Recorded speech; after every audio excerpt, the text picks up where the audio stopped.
Story with Binaca. सुनिए कहानी Binaca की जुबानी। लीजिए हाजिर है असामान्य रूप से जन्मे पौराणिक पात्रों की श्रृंखला में राजा दशरथ के चारों पुत्र और राजा पृथु के जन्म की कथा। राम, लक्ष्मण, भरत और शत्रुघ्न के जन्म की कथा कुछ इस प्रकार है।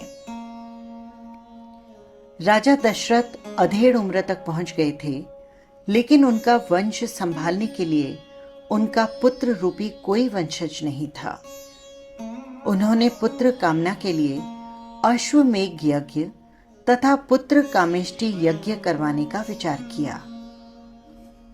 उनके एक मंत्री सुमंत्र ने उन्हें सलाह दी कि वो यज्ञ अपने दामाद ऋष्यशृंग या साधारण बोलचाल की भाषा में श्रृंगी ऋषि से करवाएं। दशरथ के कुल गुरु ब्रह्मर्षि वशिष्ठ थे और वे उनके धर्म गुरु और धार्मिक मंत्री भी थे। उनके सारे धार्मिक अनुष्ठानों की अध्यक्षता करने का अधिकार केवल धर्म गुरु को ही था। अतः वशिष्ठ की आज्ञा लेकर राजा दशरथ ने श्रृंगी ऋषि को यज्ञ की अध्यक्षता करने के लिए आमंत्रित किया। श्रृंगी ऋषि ने दोनों यज्ञ भली भांति पूर्ण करवाए। पुत्र कामेष्टि यज्ञ के दौरान यज्ञ वेदी से एक अलौकिक यज्ञ पुरुष या प्रजापत्य पुरुष उत्पन्न हुआ। उन्होंने राजा दशरथ को स्वर्ण पात्र में नैवेद्य का प्रसाद प्रदान किया और कहा कि अपनी पत्नियों को ये प्रसाद खिलाकर वे पुत्र की प्राप्ति कर सकते हैं। दशरथ इस बात से अति प्रसन्न हुए। उन्होंने अपनी पट रानी कौशल्या को प्रसाद का आधा भाग खिला दिया।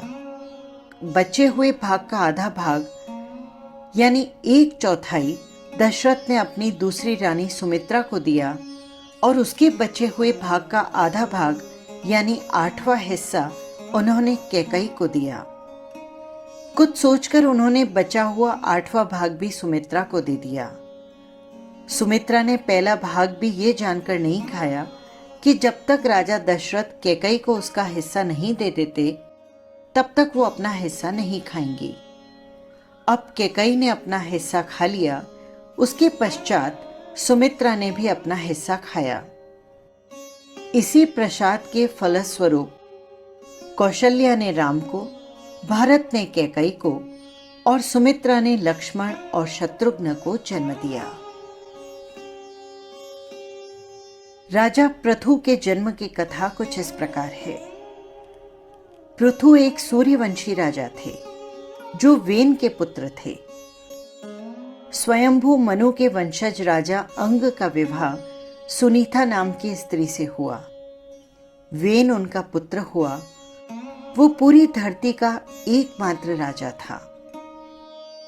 सिंहासन पर बैठते ही यज्ञ कर्मादि बंद कर दिए गए। तब ऋषियों ने मंत्रपूत कुशों से उसे मार डाला, लेकिन सुनीता ने अपने पुत्र का शव संभाल कर रखा। राजा के अभाव में पृथ्वी पर पाप कर्म बढ़ने लगा। तब ब्राह्मणों ने मृत राजा वेन की भुजाओं का मंथन किया, जिसके फलस्वरूप स्त्री पुरुष का एक जोड़ा प्रकट हुआ। पुरुष का नाम पृथु और स्त्री का नाम अर्ची हुआ। अर्ची पृथु की पत्नी हुई।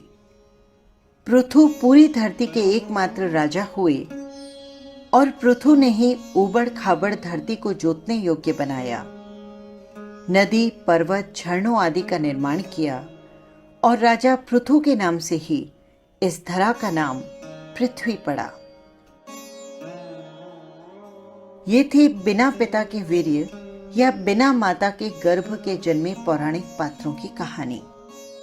फिर मिलेंगे किसी नई कथा या कहानी के साथ। नमस्कार।